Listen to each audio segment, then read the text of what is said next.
하나님 말씀은 요한복음 11장 23절로 27절입니다. 예수께서 마르다에게 이르시되 내 오라비는 부활하리라. 마르다가 이르되 그 마지막 날 그 부활 때는 그가 부활할 줄을 내가 아나이다. 예수께서 그녀에게 이르시되 나는 그 부활이요 그 생명이니 나를 향하여 믿는 자는 죽어도 살겠고 무릇 살아서 나를 향하여 믿는 자는 그 한 시대 동안 죽지 아니하리니 이것을 내가 믿느냐? 그녀가 이르되 주여 그러하외다. 주는 그 그리스도시요 이 세상에 오실 그 하나님의 그 아들이신 줄 내가 믿었나이다. 오늘 말씀을 가지고 나사로는 부활하지 않았다. 그의 소생이 가져온 결과는 이런 제목으로 말씀을 나누겠습니다.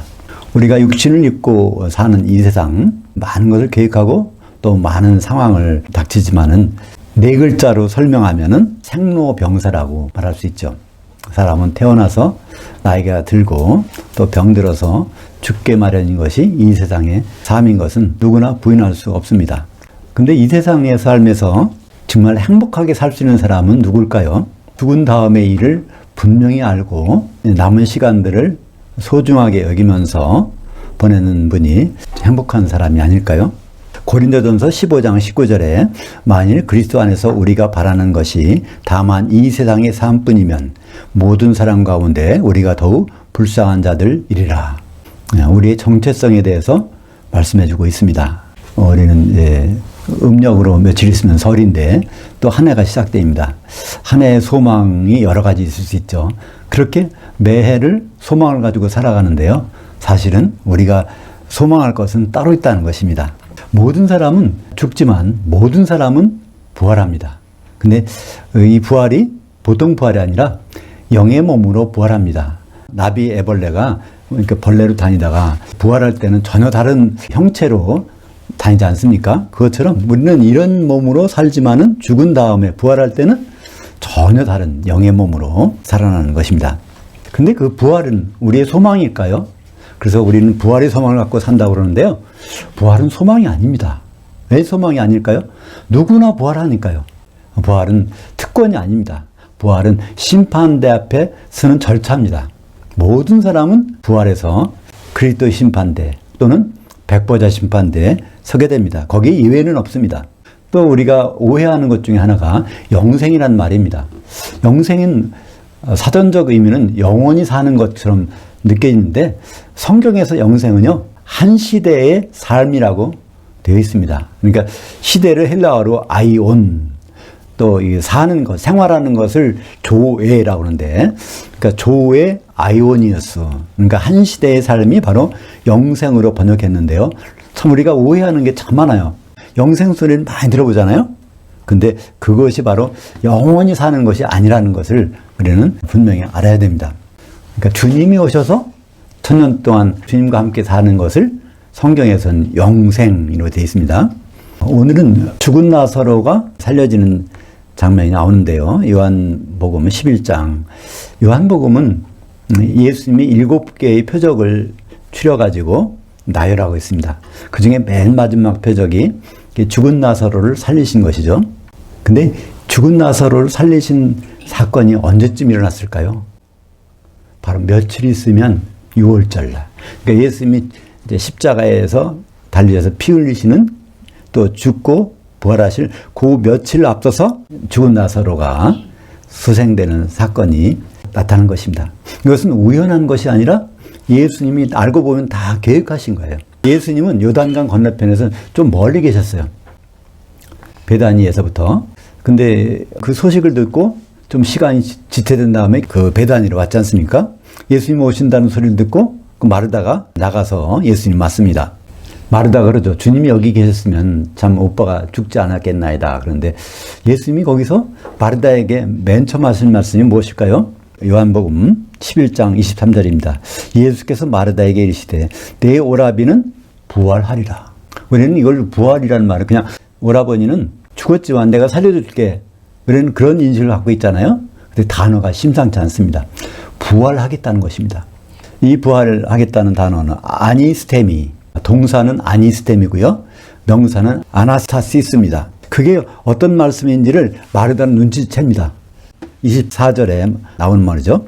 마르다가 이르되 그 마지막 날 그 부활 때는 그가 부활할 줄을 내가 아나이다. 오빠는요, 그 마지막 날 부활하는 거를 나는 알잖아요. 그러니까 예수님이 그 말씀을 미리 해준 것 같습니다. 여기에 중요한 것은 마지막 날이라는 단어입니다. 부활은 마지막 날. 그러니까 이 세상이 끝나고 예수님 오실 때, 그때는 부활한다는 것을 마르다는 안다는 것입니다. 예수님은 이 부활에 대해서, 아나스타시스라는 이 부활에 대해서 요한복음 6장에서 반복해서 말씀하셨습니다. 요한복음 6장 40절에 보면 내 아버지의 뜻은 그 아들을 인지하고 그를 향하여 믿는 자마다 영생을 얻는 이것이니 그 마지막 날에 내가 그를 부활시키리라 하시니라. 그래서 이 부활이라는 것은 아무 때나 있는 것이 아니라 이 세상이 끝나고 예수님 오실 때, 그때 부활이 있다는 것을 이미 예수님은 말씀하셨어요. 마르다는 그것을 기억하면서 오늘 말씀을 하고 있는 것입니다. 그러니까 요한복음 11장 23절에 예수께서 마르다에게 이르시되 네 오라비는 부활하리라, 그 말 중에는 뭐가 생략되어 있어요? 마지막 날에 부활하리라, 그 말이 여전히 있는 것입니다. 그래서 우리의 부활은요, 마지막 날, 예수님이 다시 오시는 그날, 그때 우리는 부활할 것입니다. 주님은 여기서 나사로의 소생을 말씀하신 것이 아니라 나사로가 영의 몸으로 변하는 그 부활을 마르다에게 일깨우고 계신 것입니다. 우리의 소망은 무엇일까? 마르다는 뭘 소망하고 살았을까요? 우리는 죽었다 사는 거 이거 별거 아니야. 궁극적으로는 우리에게는 부활이 그때가 중요해. 그것을 나사로를 살리기 전에 마리아에게 점검시켜 주신 것입니다. 부활은 썩어질 육신의 몸이 썩지 않을 영의 몸으로 변하는 것입니다. 고린도전서 15장 44절에 이걸 자세히 설명하고 있죠. 혼의 몸으로 심고 영의 몸으로 일으켜지나니 혼의 몸이 있은즉 또 영의 몸도 있느니라. 우리말 번역에는 육신의 몸이라고 번역되는데요. 성경 원전에는 푸시키코스, 그래서 혼이 들어가 살고 있는 지금 이런 몸, 이런 몸이 심는다는 것은 땅속에 들어가면은 이제 묻히게 되면 영의 몸으로 부활한다는 것을 말씀하고 있죠. 주님이 다시 오시는 마지막 날에는 죽은 사람과 산 사람이 다 부활하여 심판을 받습니다. 그래서 우리는 모두가 죽었어도 부활하고 살았어도 부활합니다. 성경의 부활은 육신의 몸이 영의 몸으로 바뀌어지는 것을 부활이라고 하기 때문에 죽은 사람도 그 영의 몸으로 변하고 산 사람도 몸이 영의 몸으로 변하는 것. 그래서 우리는 모두가 부활합니다. 부활해서 어디에 서죠? 예수님 앞에 서게 됩니다. 그 장면을 생생하게 표현한 것이 요한계시록 1장 13절 아닙니까? 인자 같은 이가 있는데 그 주위에 7개의 교회가 있고 7개의 교회는 성도들이 있겠죠? 그래서 그 교회가 바로 부활한 성도들이 각 교회 상태에서 예수님을 만나는 그런 장면을 우리에게 보여주고 있습니다.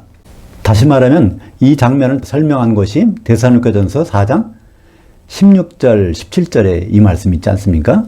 주께서 호령과 천사장의 음성과 하나님의 나팔로 하늘로부터 강림하실 때 그리스도 안에서 죽은 자들, 그러니까 기독교인들이 일어나고, 그 다음에 기독교인으로 살아있는 살아남은 자들도 일어나서 공중에 휴거되어갖고 주님을 만나게 된다는 그 사실을 예수님은 마르다에게, 큰 슬픔을 당한 마르다에게 맨 먼저 주신 것입니다. 그만큼 위로되는 말씀이 어디 있겠어요, 그죠? 사랑하는 오빠가 이렇게 죽어가지고 슬픔에 차 있는데 예수님 오셔서 그래? 내가 네 오빠 살려줄게. 이런 말씀 안 하세요. 그런 일들은 아무것도 아니라는 거. 얼마나 큰 소망이 있는지 그거를 알려주기 위해서 네 오빠가 그날에 마지막 날에 부활하는 거 있지 않고 있지? 그것을 점거하는 것입니다. 우리가 세상에 살아나갈 때 좋은 일도 있지만 어려운 일도 당하겠죠. 그때마다 예수님이 계시다면 무슨 말씀부터 해주실까요? 마지막 날에 너는 부활해. 그 사람은 부활해. 마지막 날에. 그렇다면 이 세상에 우리가 접하고 있는 그런 문제들은 결국 별거 아니라는 것을 우리는 깨닫게 되지 않겠습니까? 근데 그날의 문제는 영생과 영벌이 결정된다는 것입니다. 영원한, 영원, 그 말은 다 한 시대의, 한 시대, 그런 단어라고 그랬죠. 아이온. 명사는 아이온이고, 형용사는 아이온 이오스입니다. 그래서 영어로 하면은 age예요. age는 시대 아닙니까? 그 한 시대 동안 그런 뜻입니다. 우리말 번역의 영어는 어떤 것입니까? 끝이 없는, 끝이 보이지 않는 그런 기간을 말하는데 성경에서 영원이라고 번역된 아이오는요, 그건 분명한 끝이 있습니다. 그래서 예수님 오셔서 한 시대, 1000년 동안을 예수님과 함께 보내는 것을 영생, 예수님과 헤어져서 1000년을 지옥에서 보내는 것을 영벌이라고 말하는 것이죠. 부활에 대한 마르다 믿음은 확고했습니다. 물론 큰 슬픔을 당해서 정말 애통한 심정으로 있지만은 그 예수님이 그 질문을 던졌을 때, 네 오빠가 부활한다는 얘기를 했을 때, 요한복음 11장 24절 다시 볼까요? 마지막 날 부활 때는 그가 부활할 줄 내가 아나이다. 우리 오빠가 이렇게 죽었지만 그러나 분명히 마지막 날 주님이 다시 오실 때는 부활할 줄을 자기가 안다는 거예요. 또 그 말을 받아서 예수님도 다시 재확인해 주십니다.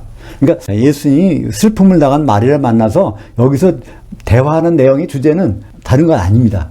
병 낫는 거, 죽은 거 살려주는 거, 이게 아니라 계속 그 마지막 때에 부활할 일을 설명하시는 것이죠. 요한복음 11장 25절 26절 보면 나는 그 부활이요 그 생명이니, 여기서 그 생명이라는 것은 영생을 가리킵니다. 그 한 시대의 생명인데 그걸 줄여서 정관사를 붙여서 그 생명 하면은 영생을 가리키는 것입니다. 나는 그 부활이요 마지막 때에 이제 살아나는 것이요 또 그 영생이니 나를 향하여 믿는 자는 죽어도 살겠고 무릇 살아서 나를 향하여 믿는 자는 영원히 죽지 아니하리니 이것을 내가 믿느냐? 고린도전서 15장에 나타난 부활과 똑같은 얘기죠. 산 사람도 부활하고 죽은 사람도 부활하는 것을 내가 믿느냐? 그때 어떻게 믿어야 된다고요? 향하여 예수의 모습을 따라가면서 믿게 되면 결국은 영생을 한 시대 동안 영원히 죽지 않는 것을 내가 믿느냐? 심판의 기준은 그리스도를 향하여 믿는 것입니다. 근데 문제는요, 예수 그리스도께서 움직이는 표적이라는 겁니다. 포수가 활이나 총을 가지고 날아가는 새를 맞추려면 어떻게 하면 됩니까? 항상 0점 조정을 해야 되죠. 그죠? 거기에 맞춰서. 그러니까 우리 예수 믿는 것은요, 마찬가지입니다. 예수님이 항상 어떤 일을 하고 계신데, 쉽게 말하면 레위기 23장에 나오는 6월절부터 장막절까지 그분은 쭉 움직이시는데 그거에 맞춰가지고 믿는 것이 바로 영생이 이르는 길이라는 것을 예수님은 이렇게 거듭거듭 확인시켜 주신 것입니다. 소생과 부활은 다릅니다. 육신이 죽었다가 다시 육신의 몸으로 일으켜지는 것이 소생입니다.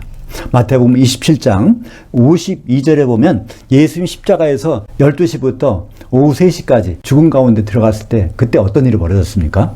무덤이 터져서 거기서 성도들이 일어났다고 되어 있어요. 근데 그것은 어떤 것일까요? 부활이 아니라 소생입니다. 부활은 언제 된다고요? 예수님이 다시 오실 때, 그때가 부활인 거고 그 전까지 어떤 사람이 죽었다가 살아나는 건 그건 다 소생입니다. 육신의 몸으로 잠깐 나왔기 때문에 그런 것이죠. 그래서 마태복음 27장 52절에도 보면 죽은 성도들의 그 몸들이, 육신의 몸들이 일어나서 그 다음에 예루살렘에 다녔다는 말이 나옵니다. 거기에 영의 몸으로 바뀌어 있다는 얘기는 없어요. 그래서 이 마리다를 만나자마자 다시 오실 때의 부활에 대한 믿음을 점검하신 다음에 그 다음부터 예수님은 뭘 하십니까? 나사로를 소생시킬 일을 말씀하십니다. 그래서 나사로가 묻혀있는 무덤으로 인도돼 갖고 예수님이 거기서 말씀하십니다. 요한복음 11장 39절부터 40절까지 보면 예수께서 이르시되 돌을 옮겨 놓으라 하시니 그 죽은 자의 누임 마르다가 이르되 주여 죽은 자가 나흘이 되었음에 벌써 냄새가 나나이다.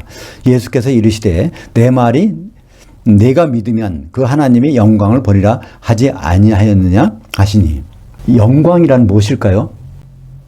영광이라는 것은 하나님의 비밀한 일이 드러나기 시작하는 것, 그것은 다 영광입니다. 예수님이 십자가에 달리시는 거요, 그 영광입니다. 어떻게 하나님이 죄인만이 달릴 수 있는 십자가에 달리시겠어요? 또 그분이 죽으셨다가 부활하는 것도 영광이고요, 승천하시는 것도 영광이고요, 다시 오시는 것도 영광이고, 모든 그분의 계획이 하나하나 드러나는 것이 다 영광입니다. 결국은 이 나사로의 죽음을 통해서 예수님이 영광이 드러나는 것을 보게 된다는 거예요.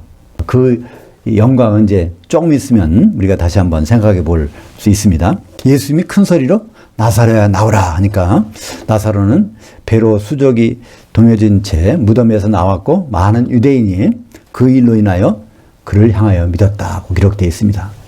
그러면 나사로가 소생했기 때문에 많은 사람들이 기독교인이 되었다. 그게 아닙니다. 그 많은 사람이 믿었다는 그 동사는요, 부정과거로 썼습니다. 일시적으로 믿었다는 거예요. 그들이 나사로가 소생한 걸 보고서 예수 그리스도를 향하여 일시적으로 믿었지만 며칠 뒤에는 어떻게 됩니까? 십자가에 죽이라, 못 박게 죽이라 하는 사람들이 이제 그 사람들입니다. 그러니까 그 말씀은 그들을 믿게 하려고 예수님이 나사로를 살린 게 아니라는 것을 분명히 할 수 있죠. 그것이 완료형이라면, 그들은 그때부터 믿음을 갖게 됐다고 했다면은 이제 그런 용도인데, 나사로를 살린 걸 통해서 그들은 잠시 믿었고 그 믿음은 오래가지 못했다는 그런 의미로 부정과거로 유대인들이 믿었다고 기록하고 있는 것입니다. 오히려 그 나사로를 소생시키는 일로 인해서 위기가 닥칩니다. 예수님께 큰 위기가 닥쳐요. 우리가 볼 때는 대제사장들과 서기관들이 이제 예수님을 죽일 모의를 시작하게 됩니다. 사람들이 막 예수를 믿게 되면 로마에서 군인들이 와서 우리 재산과 우리 땅을 빼앗아갈 것인데, 그러니까 그 기득권자들이 거기서 위협을 느끼는 거예요. 그때 기득권자는 누굴까요? 대제사장들, 그에 달려있는 그 사람들이 다 기득권자죠. 그래서 예수님이 나사로를 살려준 이 사건을 통해서 많은 사람들이 믿음 갖기보다는 오히려 예수님이 죽으시는 그 위기로 들어가게 된 것입니다. 좀 아이러니하지 않습니까? 그런데 나사로의 소생은 위기가 아니라 주님의 죽음에 대한 기폭제가 되었습니다. 왜냐하면 주님은 죽임 당하시기로 작정되셔서 이 땅에 오신 분입니다. 그래야 그분의 일을 다 이루어 가실 수 있는 거잖아요. 주님은 6월절에 어린 양으로 죽임을 당하셔야 절기를 이제 완성하게 갈 수 있기 때문입니다.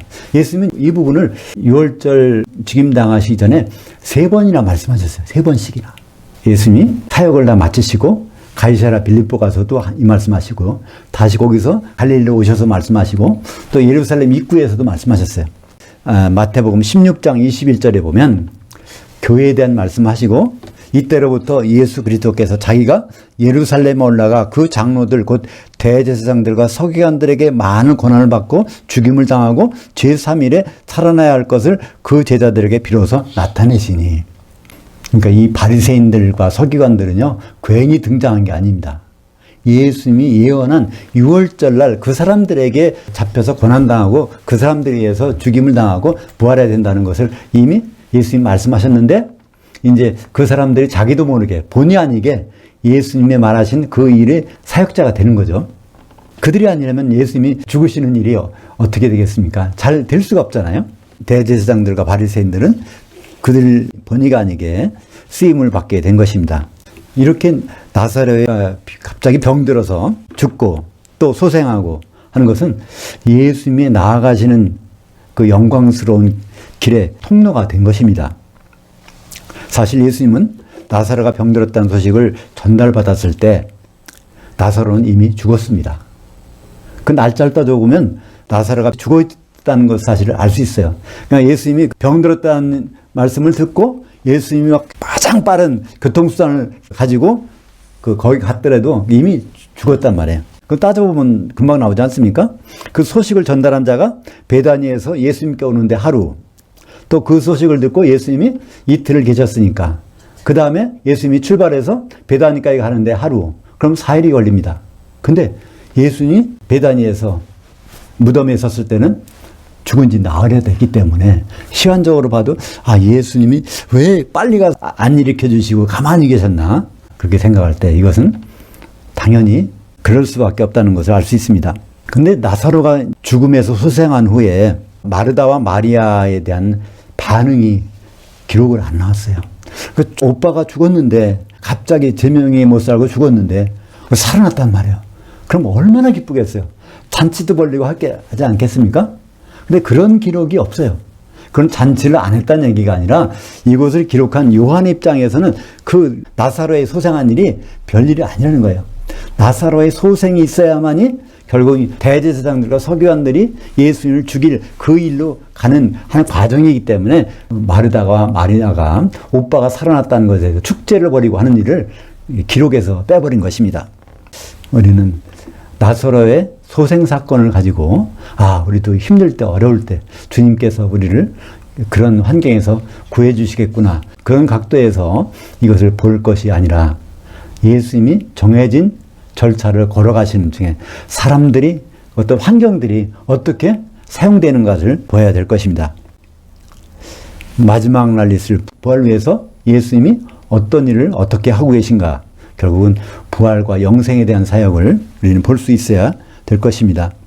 사람은 죽지만 반드시 부활합니다. 히브리서 9장 27절에 한 번 죽는 것은 사람들에게 정해진 이유, 그 뒤에는 심판이 있으리니, 심판받기 위해서는 살아나야 되지 않습니까? 그래서 부활이 있는 것입니다. 그러니까 부활은 심판을 전제로 있는 것입니다. 그러니까 부활이라는 것은 자체가 소망이 될 수 없습니다. 심판의 결과가 어떻게 될지 모르는데 소망을 갖습니까? 준비된 사람만이 부활이 기다려질 수 있는 것입니다. 부활의 순간 우리는 무슨 일을 만나게 될까요? 요한복음 5장 28절부터 29절까지 이를 놀랍게 여기지 말라. 무덤 속에 있는 자들이 다 그의 음성을 알아들을 때가 오나니 선한 일을 행한 자들은 생명의 부활로, 여기도 생명은 영생을 의미합니다. 악한 일을 행한 자들은 심판의 부활로, 그 영벌을 의미하죠. 영생할 것인지 영벌을 받을 것인지 거기에 대한 심판을 받는데 그 기준은 뭐라고요? 하나님께 선한 일이라는 것입니다. 하나님께 선한 일, 인간의 윤리도덕이 아니라 하나님께 선한 일은 무엇으로 알 수 있을까요? 창세기에 보면 아담과 하와의 혼인 사건을 통해서 하나님의 선을 우리에게 보여주고 있습니다. 창세기 2장 18절, 여호와 하나님이 이르시되 이 아담이 혼자 사는 것이 선하지 아니하니 내가 그를 위하여 돕는 배풀을 지으리라 하시니라. 아담과 하와는 그리스도와 교회의 모형입니다. 우리가 바로 예수 그리스도를 어떤 모습으로 만나야 될지를 우리에게 보여주고 있는 것입니다. 성도들은 중매쟁이 사도들의 말을 알아듣고 혼인을 준비하는 사람들입니다. 우리는 언제나 어느 때나 성경에서 우리에게 말하는 바가 무엇일지, 과연 예수님 앞에 갔을 때 예수님이 무슨 말을 하실지 결정적인 말이 어디 나오냐면 마태복음 25장 40절입니다. 그리스도의 심판대. 그러니까 예수님이 그 옆에 쭉 12명의 사도들 놓고 말씀하십니다. 여기 있는 그리스도의 심판대에 있는 내 형제들 12명의 사도들이 그들을 대접한 것이 바로 나를 대접한 것이라. 그러면 장사한 양으로 인정해 주시고, 그런 일이 없다면 새끼 염소로 인정하시겠다는 말씀입니다. 영생과 영벌이 바로 뭐로 결정될까요? 바로 신약성경 마태복음 1장 1절부터 요한계시록 22장 21절에 있는 그 말씀 중에 지극히 작은 부분 하나라도 귀하게 대접한 그 사람은 장사한 양으로 지급될 것입니다. 사랑하는 여러분, 나사렛의 소생은 결과적으로 그들로, 대제사장들과 서기관들로 예수님의 죽음을 준비하도록 하신 기폭제가 되었습니다. 예수님은 마르다와의 대화에서 나사렛의 소생보다 나사로의 부활에 대해서 강조하셨습니다. 부활은 주님 오시는 날 육신의 몸이 영의 몸으로 변하는 것입니다. 그날 모든 기독인은 공중에서 주님을 만나게 됩니다. 그 자리가 바로 그리스도의 심판대 자리고요. 기름 준비한 사람과 그렇지 못한 사람에 따라서 영생과 영벌이 갈리게 됩니다. 성령의 기름을 잘 준비해서 부활 후에 천년을 지옥에서 벌받지 않고 혼인만찬에 들어가서 주님과 영생하시기를 축복합니다. 기도하겠습니다. 하나님 아버지, 우리는 마지막 날에 부활할 것입니다. 그때 주님을 만나서 영생에 갈지 또 지옥에 갈지 결정되는데 우리의 남은 여생이 그 주님과의 만남을 위해서 준비될 수 있도록 인도하여 주시옵소서. 예수님 이름으로 기도합니다. 아멘.